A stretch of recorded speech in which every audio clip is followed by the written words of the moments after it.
ยากรณ์อากาศประจำวันที่6มังกรมวลอากาศหนาวเย็นจากประเทศจีนแผ่ลงมาปกคลุมอยู่ทุกภาคของประเทศลาวด้วยกำลังแรงสมทบกับกระแสลมตะวันออกเฉียงเหนือพัดปกคลุมซึ่งเฮ็ดให้อากาศเย็นหาหนาวเย็นอยู่ในแต่ละภาคและอากาศหนาวเย็นหลายอยู่บรรดาแขวงภาคเหนือแขวงไชสมบูรณ์และเขตภูเพียงบริเวณพอมีหมอกหนาปกคลุมอยู่ทั่วไปในตอนเช้าและจะมีฝนตกในระดับคอยพอมีลมพัดแรงอยู่บางท้องถิ่นภาคเหนือด้านตะวันออก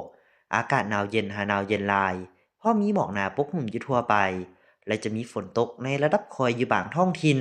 พอมีลมพัดแรงเป็นบางโอกาสเนื้อที่การปกคลุมของฝนกับ15ส่วนห้อยอุณหภูมิแม้ระหว่าง6หา21องศา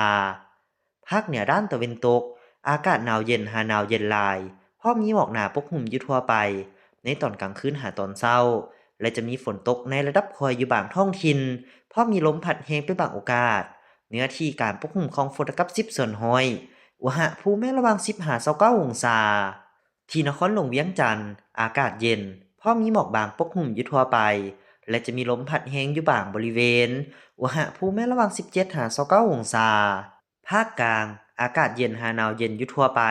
พอมีหมอกหนาปกคลุมอยู่บางท้องถิ่นในตอนกลางคืนหาตอนเช้าและมีลมพัดแรงเป็นบางโอกาสอุณหภูมิระหว่าง14หา32องศา